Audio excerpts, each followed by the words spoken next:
بسم الله الرحمن الرحيم. صاحب السمو الشيخ محمد بن زايد آل نهيان ولي عهد أبو ظبي نائب القائد الأعلى للقوات المسلحة، أصحاب السمو الشيوخ، أصحاب المعالي والسعادة، الحضور الكريم، السلام عليكم ورحمة الله وبركاته. بداية اسمحوا لي أعرفكم بنفسي، المهندس النووي علي إبراهيم النعيمي، عضو مجلس الإمارات للشباب ومشغل مفاعل نووي في مؤسسة الإمارات للطاقة النووية، ويشرفني أن أدير محاضرة اليوم. سعت دولة الإمارات منذ بدء الاتحاد إلى دفع عجلة النمو الاقتصادي والاجتماعي وبناء اقتصاد المعرفة، والمشاريع الرائدة التي تشهدها الدولة في مختلف القطاعات مثل الطاقة، الفضاء ومختلف الصناعات ما هي إلا أمثلة على هذه الجهود التنموية العملاقة. والجدير بالذكر أن دولة الإمارات وبتوجيهات القيادة الرشيدة حرصت على أن يكون الإنسان هو دائما محور التنمية، والناظر إلى هذه المشاريع يرى وبوضوح أثرها في تطوير وتخريج أجيال من القيادات الإماراتية الشابة. فمحاضرة اليوم تناقش أحد أهم مفاهيم القيادة، وهي القدرة على تحفيز الأفراد والفرق.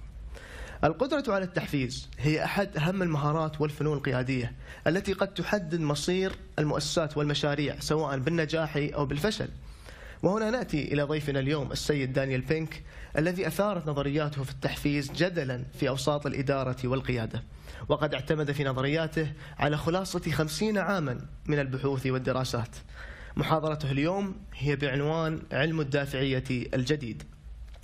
نلفت عنايتكم بأن المحاضرة ستكون باللغة الإنجليزية، وبإمكانكم استخدام السماعات للترجمة الفورية، وسيفتح المجال إن شاء الله في ختام اللقاء للإجابة على أسئلتكم، وذلك بكتابتها على البطاقات المتوفرة أمامكم. والآن اسمحوا لي أن أكمل حديثي باللغة الإنجليزية. Your Highnesses, Your Excellencies, ladies and gentlemen, what motivates people to do their best work? To answer this question, our guest, Mr. Daniel Pink, explored 50 years of research into the mechanics of human motivation and behavioral science. Dan's findings reveal that for decades, organizations have long relied on intuition rather than science to answer this question. He is the author of several books about business, work, and behavior, including the New York Times bestsellers A Whole New Mind, Drive, and To Sell is Human. His books have been translated into 35 languages and have sold more than 2 million copies worldwide.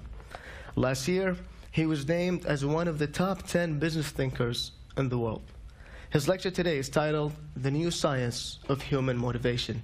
Ladies and gentlemen, please join me in welcoming Mr. Daniel Pink. Thank you. Your Highness and Your Highnesses, thank you very much for having me here today. It's an honor to be in Abu Dhabi. It's an honor to be in this Majlis with all of these distinguished guests. And I'm especially touched to be here during this holy month, Ramadan Kareem. Today I want to talk about, as Ali mentioned, I want to talk about motivation. And I want to tell you about 50 years of research into this question of what motivates people. But I want to acknowledge at the outset that it's somewhat of a strange question to ask, what motivates us? Because every single person in this room is an expert on motivation. Every single person in this room has a deep and sophisticated knowledge of motivation that you act on every single day. But it's a peculiar kind of knowledge that you have. Okay? There's two different kinds of knowledge. There's something that you can think of as explicit knowledge and implicit knowledge.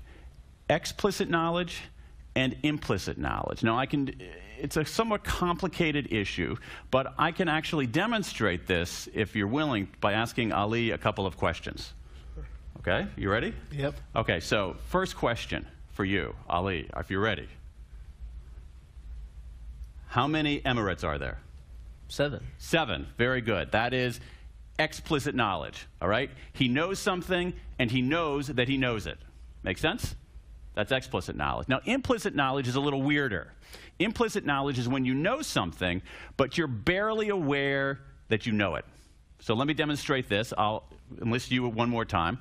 So I have this clicker here, if you can see this clicker. This clicker weighs maybe, I don't know, 30, 40 grams. Okay, so I want you to use you again, but all of you listening can anticipate your answer. I'm going to ask you a question, Ali. All right? I want you to make a prediction. If I take this clicker, hold it here, and let go of it, what will happen? The clicker would fall. The clicker will fall. Let's see if you're right. You're right. Wow. Okay? Now, think about that for a second. How long did it take him to figure out the answer to that question?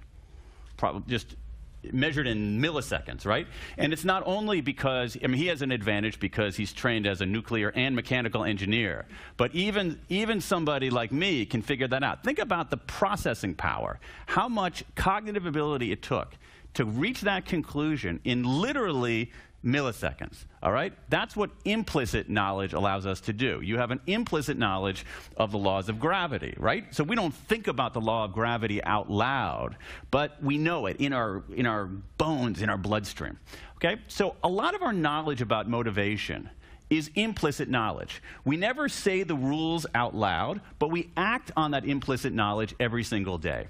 We act on it at work, at home, in our personal lives, everywhere.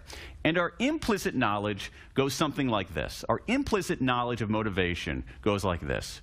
When you reward something, you typically get more of it. And when you punish something, you typically get less of it. Rewarding behavior gets you more of it. Punishing behavior gets you less of it. That's our implicit knowledge of motivation. And we, as I said, we act on that every single day. Well, here's the great thing about science and the scientific method. Okay? The scientific method, as you all know, I don't think a lot of Westerners necessarily know this, the scientific method has its roots in the Islamic age of the 11th century or so. We tend to think of it as an Enlightenment invention, but it actually has its roots in the in Islamic age of over a millennium ago. This is the great thing about the scientific method and about science. Science takes these propositions and says, hold on here, hold on. Let's just consider that a hypothesis. Let's not consider it a fact just yet. Let's not consider it settled idea just yet. And let's test that hypothesis. And that's what scientists have been doing around the world, social scientists around the world have been doing for 50 years in laboratory experiments and field studies, testing this hypothesis about human motivation. So let me give you the very, very, very, very top level view of what they've found. 50 years of social science distilled into a couple of sentences. Here's what they've found in 50 years of research. When you reward behavior, you do get more of it. Sometimes. When you punish behavior, you do get less of it. Sometimes. But not all the time. And here's the key, not nearly as much as we think. And so if you go into your encounters, again, whether you're at school, whether you're at work, whether you're in government, whether you're with your family, and your underlying laws are a little bit off, you're going to make mistakes. And what's worse is that you're not going to know precisely why you're making the mistakes, so you risk compounding them. So what I want to do is slightly recalibrate your understanding of motivation, talk about a couple of experiments, and then talk about a way forward. Okay, so there's one idea in this, the research is very complex, but there's one idea that I want to leave you with here today. One big idea from the science I want to leave you with here today, and I can illustrate it with this experiment. It's an experiment done by 4 North American economists, but they did the research both in North America and in South Asia, for reasons I'll explain in a moment. And here's what they did, very simple. They had their participants do a series of challenges, physical challenges like throwing a ball through a hoop, brain challenges like memorizing strings of digits, solving math problems, coming up with new ideas. And they divided their participants into 3 groups. Everybody's treated exactly the same, except for the amount of reward that was promised to them. So this first group, group 1, they said, if you are one of the top performers, you get a little bit of money. They said to group 2, if you're one of the top performers, you get more money, group 2. You get 10 times what that group is getting. Then they said to group 3, if you're one of the top performers, you get a lot more money. You get 10 times what this group is getting. So we have X, 10X, 100X. Now, our prediction is that since if we reward behavior, we get more of it, is that this group will do the best. they're getting the biggest reward, they will outperform the other group. So let's take a look and see whether that's what happened. If we can put the slides back up there. Here's what happened. That's what happened. As long as the task involved only mechanical skill, bonuses worked as they'd be expected. The higher the pay, the better the performance. This group outperformed the second group outperformed the third group. The incentive worked, the reward worked. It's just as we'd expect. Not that interesting. Here's where it gets more interesting, though. Here's what they say. But once the task called for even rudimentary cognitive skill, that is simple thinking, once the task called for even simple thinking, a larger reward led to poorer performance. Okay, I heard a little rustle out there. That's kind of weird, right? That seems upside down. How could that possibly be? We have this implicit knowledge of motivation, and this is turned on its head. This group did the worst. This group did the second worst, and this group did the best? How could that possibly be? They were so puzzled by this that they first ran these experiments in Cambridge, Massachusetts in the US. They were so puzzled by the findings, they went and they reran the experiments in Madurai, India, thinking that, well, maybe it's just we're not giving out enough money. So then Madurai, India, the standard of living is lower, so you can deploy the same amount of cash and have a greater relative impact on people. So in Madurai, the big reward was equivalent to about 4 months' pay. Same results. What's going on here? This is the one idea I want to leave you with here today. 50 years of research, over and over again, tells us this. There's a certain kind of reward that we use in organizations, in government, in schools. Social psychologists call it a controlling contingent reward. That's too complicated. I like to call it an if-then reward, as in if you do this, then you get that. If you do this, then you get that. If you do this, then you get that. Here's what 50 years of research tells us, not about all rewards, but about this particular mainstay category of rewards, if-then rewards. If-then rewards are great for simple and short-term tasks. They work really, really, really well. Why is that? Now, do human beings, let me ask a question, a rhetorical question. Do human beings like rewards? Sure. A little or a lot? A lot. Human beings love rewards. We love them, we love them, we love them. They get our attention. We're going to talk in a moment about some of these intrinsic motivators. The fact that intrinsic motivators are important doesn't mean that human beings don't like rewards. It's the exact opposite. We love rewards. You offer somebody a big reward for something, and you have their attention. If I wanted, we won't do this, if I wanted to have Ali do something for me, if I wanted him to say, can you take my glasses and put them over there on that table for me, and if you do that, I'll give you 100 euros. Ali is doing that, right? And he would do it in a really focused way. He would do a better job of that. It's very simple. He knows what he has to do. Human beings love rewards. And here's the key right here. All right, forget about any of the language. I want you to think about this picture here. I want you to think about this picture that I'm going to use with my hands.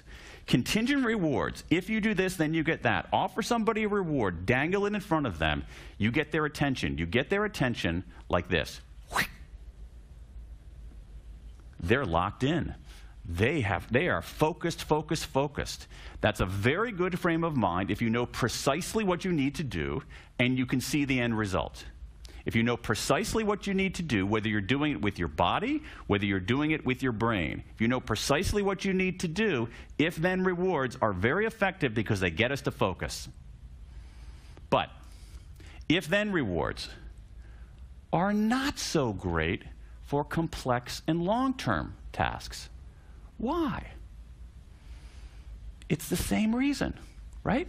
If I want to do something creative, something conceptual, if I want to solve a problem and I'm not even sure what the problem is, if I want to come up with a new idea, if I want to envision something that no one has envisioned before, if I'm doing something more than a task that is algorithmic, where I'm following a set of rules, do I want to look at a problem like this? No, for creative, conceptual work, you want to look expansively. You want to look like this. And so the problem with if-then rewards, or the virtue of if-then rewards, is that for simple tasks, they're fantastic because they get us to look like this. For complex, creative, long-term tasks, they're not very effective because, same reason, they get us to look like this. Say that one more time, because I'm a firm believer in repetition. I know I am. I'm a firm believer in repetition. If-then rewards are great for simple and short-term tasks and not so great for complex and long-term tasks. Now, this is not even a close call in the science.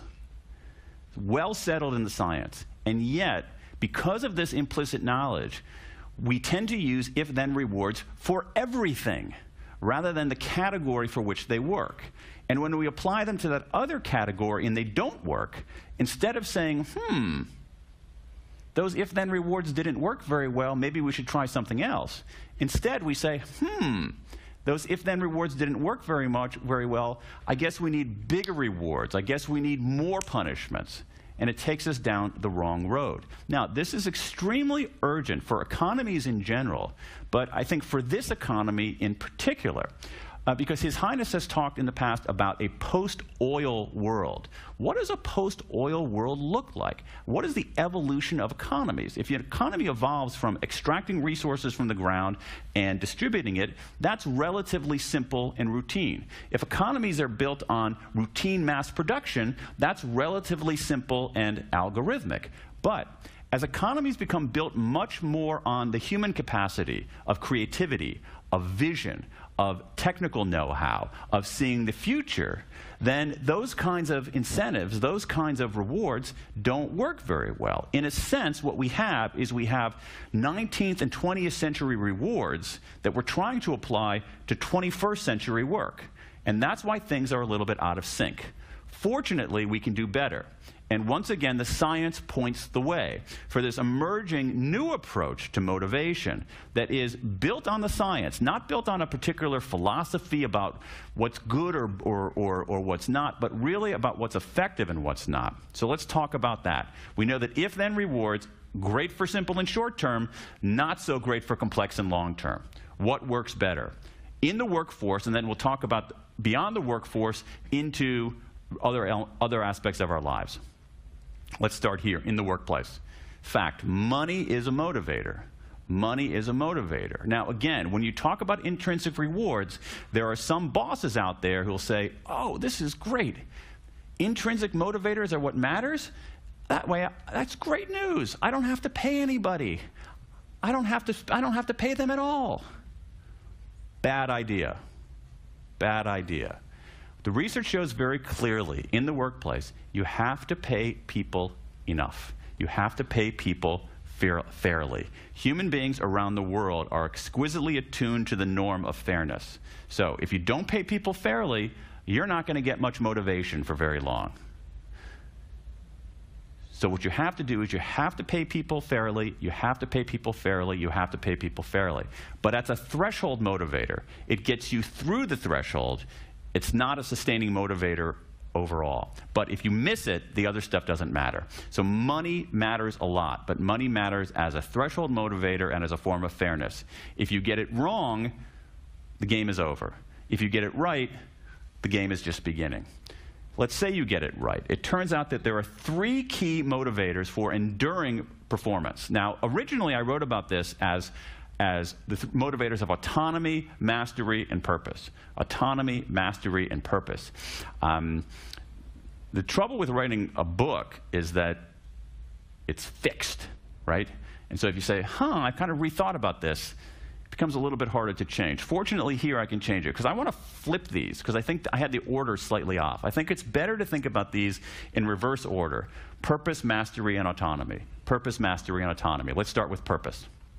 Okay? Purpose is a big word, right? Purpose as a motivator, it's a big word. But I want you to think about it 2 different ways here. When we think about purpose, we think of something big. I'm motivated by serving my country. I'm motivated by feeding the hungry. I'm motivated by bringing electricity to parts of the world that doesn't have electricity. Big, bold, transcendent. That's a very important motivator. But there's another kind of motivator that's also important, and that's what we can think of as purpose with a small p. Capital P, small p. And that's simply, am I making a day-to-day contribution in my work? Does it matter that I showed up to work today? And there's a brilliant study out of Harvard Business School that I want to quickly tell you about. It's a study that takes place. A lot of the research that we hear about in terms of workplaces, all of the, the big, fancy, multinational, high-tech firms, this study took place in a small cafeteria, a small restaurant, modest restaurant. And it's a cafeteria where people walk through a line, select food, and pay for the food. And this is research into the people who are cooking the food there. So we're not talking about software developers. We're not talking about management consultants. Here's what they did. They hooked up an iPad in the line where people selected their food. And the iPad allowed, in certain instances, the cooks to see the customers. Ordinarily, the cooks are in the kitchen. They can't see the customers at all. The customers can't see the cooks. Does it matter when the cooks can see the customers? And what they measured was not how happy the customers were or how happy the cooks were. They measured the quality of the food. The quality of the food. It turns out that when the cooks could see the customers, the quality of the food improved. Now think about that for a moment. Why is that the case? That is, and there's a great article here, you can, if you want to look it up, called "Cooks Make Tastier Food When They Can See Their Customers." Why is that? This is the idea of small p purpose as a motivator. They weren't, again, they weren't solving some medical crisis. They weren't delivering malaria drugs.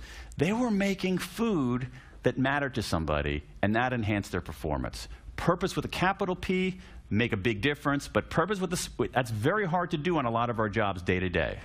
It's very hard to do if you think about your job every single day, making a huge difference in the world. But on your job day to day, you can make a small contribution. That's purpose with a small p. One way to look at it is like this. When we're bosses or teachers or even parents trying to instruct other people, we tend to talk about how. Here's how you do something. We're teaching algebra. Here's how you solve a quadratic equation. We're a boss in a company. Here's how you make a sales call. And we give short shrift to why. Why are we doing this in the first place? Why does it matter? And it turns out, there's a rich body of evidence, we don't have time to go through it all, that why is an extraordinarily powerful motivator. And this sort of has a feel-good quality to it, but the research here is very, very, very strong. And so one suggestion that I want to offer to you, which I think is something I've tried to do in my own life built on this research, is the following, is a way to sort of take these ideas and put them into action, is that this week, here's what I'd like you to try to do, especially if you're a boss or a teacher or a parent. Have 2 fewer conversations about how and 2 more about why. So if you start explaining, just twice, if you start explaining to somebody, here's how, stop yourself. Turn it into a why conversation. And I think you'll see an uptick in performance. And I try to do this myself every week. Make sure that when I hear myself explaining how, I convert it to a why. Let's go to the next one, mastery. Mastery is our desire to get better at stuff. Why do we like to get better at stuff? Because we like to get better at stuff. It's inherently satisfying. This is why people play sports on the weekends. This is why people play musical instruments on the weekends. We like to get better at stuff. It's a great piece of research, also happens to be out of Harvard Business School, that looked at measures of what they asked people a question at the end of every workday. How was today? Were you motivated or not motivated? How was today? Were you motivated or not motivated? Every single day, and people would respond with emails saying, today I was motivated because of this, today I was not motivated because of that. Every single day for more than a year, thousands of these questions and answers. This researcher, Teresa Mobile at Harvard, crunched the numbers. She found the single biggest day-to-day motivator on the job. The single biggest day-to-day motivator on the job was this: making progress in meaningful work. The days people were making progress were the days they felt motivated. The days people were making progress were when they felt motivated. This is true of so many endeavors. It's true of learning. A student learns more when he or she feels like he or she is making progress. It's true in sports. Somebody gets better at sports when they feel like they're making progress. The trouble is, especially in organizations, is that progress depends on feedback. The only way you know whether you're making progress on what you're doing is if you're getting information. And a lot of our systems inside of organizations are broken. Our feedback systems are not even 21st century, they're often 19th century. So we have purpose. Do I know why I'm doing what I'm doing? Mastery, am I making progress? And that really comes down to two questions. In what I'm doing here, can I make progress in this job? Can I make progress in what I'm doing? And then also, am I making progress in what I'm doing? Can I make progress? Am I making progress? Let's go to the last one, which is autonomy. To understand autonomy, you have to understand this word right here. I'm going to be at the end a little bit intentionally provocative. You have to understand this word right here, management. Management. I think we take this word too seriously. We think of management as something that's always been here, but it's not.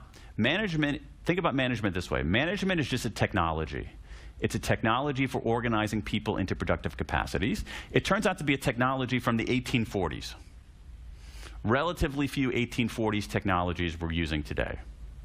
Management is a technology designed to get compliance, to get people to do what you want them to do, the way you want them to do it. It's a brilliant technology. It is a wealth-building technology. It's an extraordinary historic development. But there's a problem with that.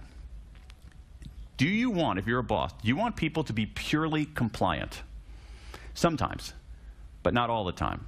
I think what organizations around the world want is they want people to be engaged on the job. And if you look at the surveys across the world, there's a big problem with engagement. Gallup has some of these numbers. 13% of employees worldwide are engaged. If you look at this region, you find even smaller numbers here, where you have basically in this region, 10% of people on the job are engaged. 55% are not engaged. 35% are actively disengaged, which seems like a lot of work, actively disengaged. So you have 1 out of 10 people engaged on the job.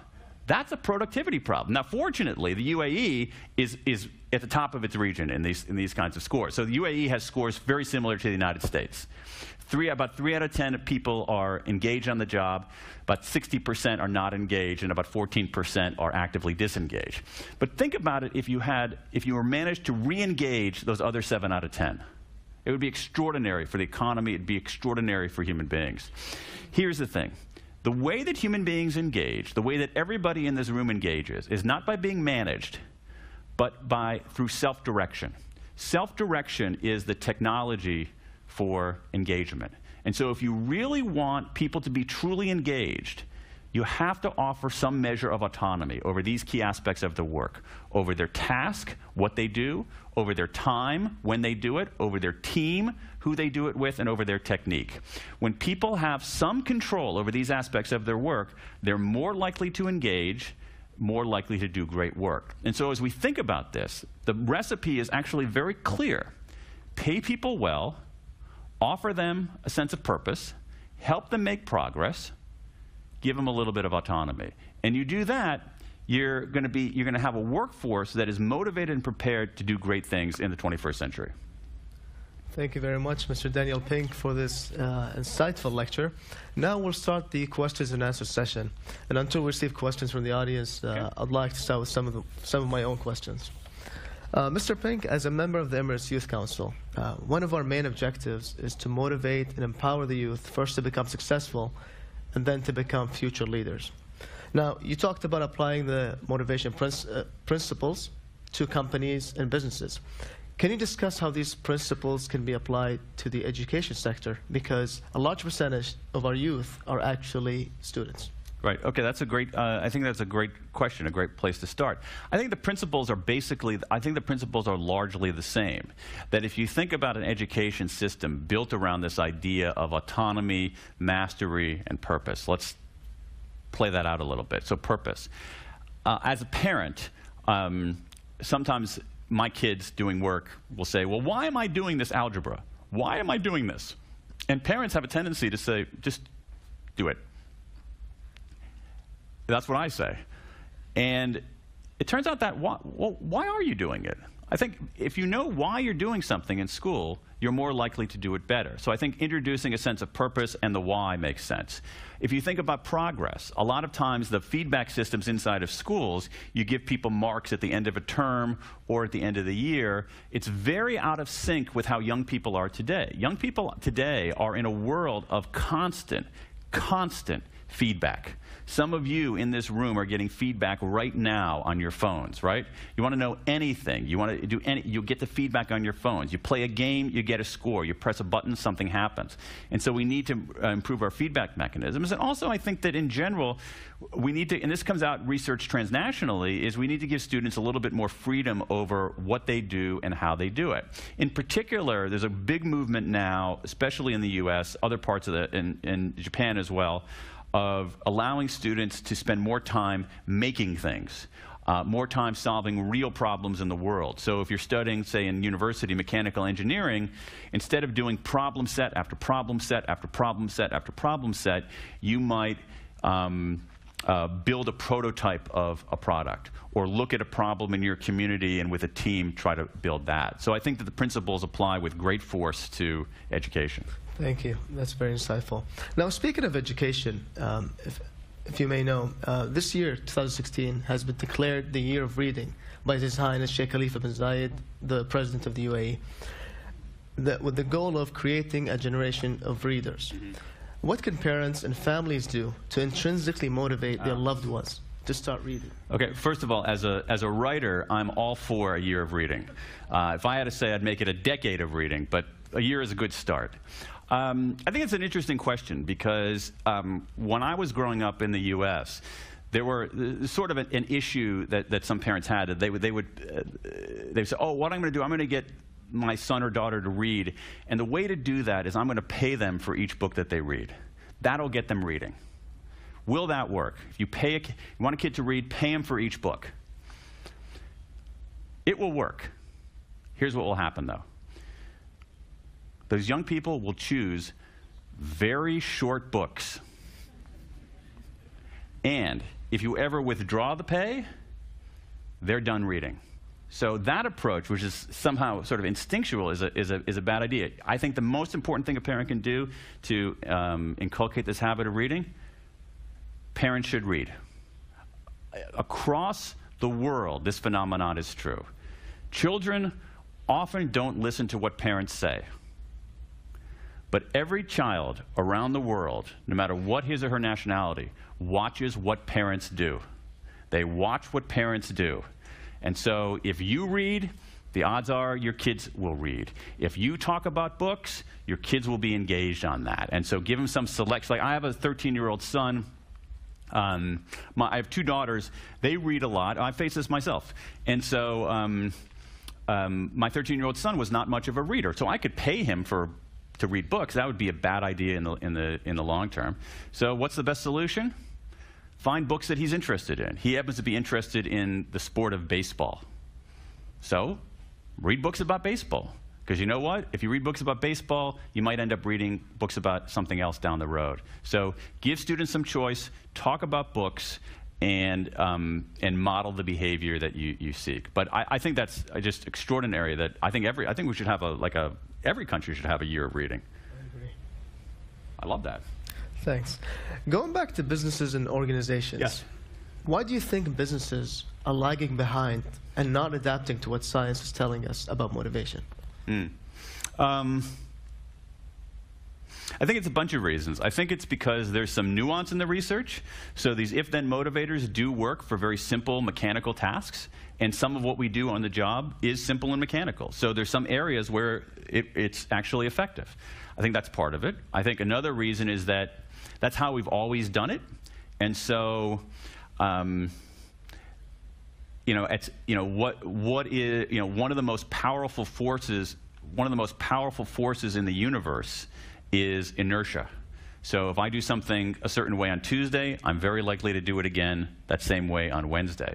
And so inertia explains a lot of it. We've always done it this way. Let's keep doing it this way. And I think the other reason might be is that these if-then rewards are really easy. It's really easy to say, come up with a great idea, do something great, I'll give you a reward. That's easy. But to say at an individual human level, what motivates you? How can I help you make progress? What motivates you? How can I give you the right amount of autonomy?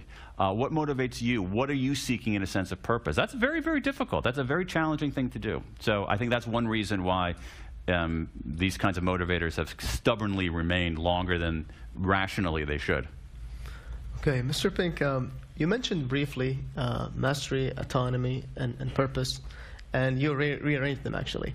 For some organizations, say we cannot apply the three principles. In that case, which of the three would you think is the most important, and why?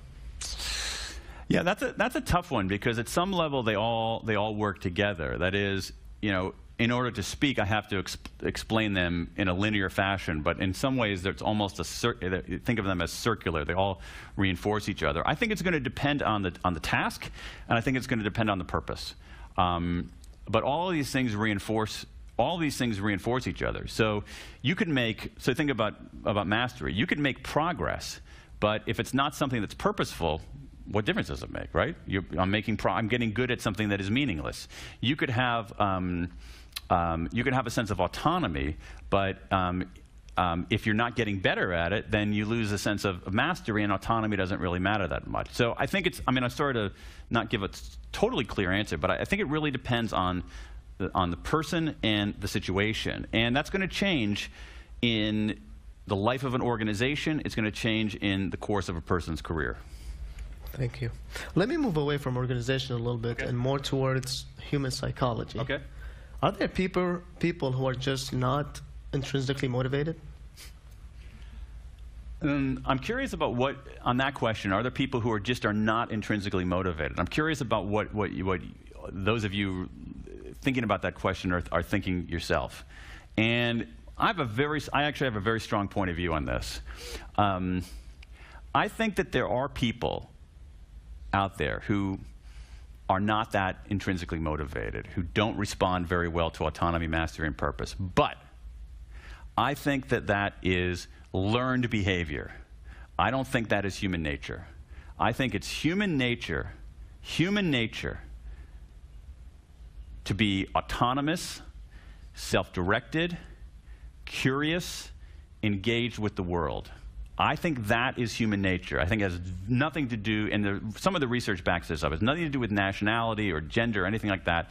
That is human nature. And if you want to, this is not quite the scientific method, but if you want proof of that, if you want to, one of the key parts about the scientific method is the principle of falsifiability.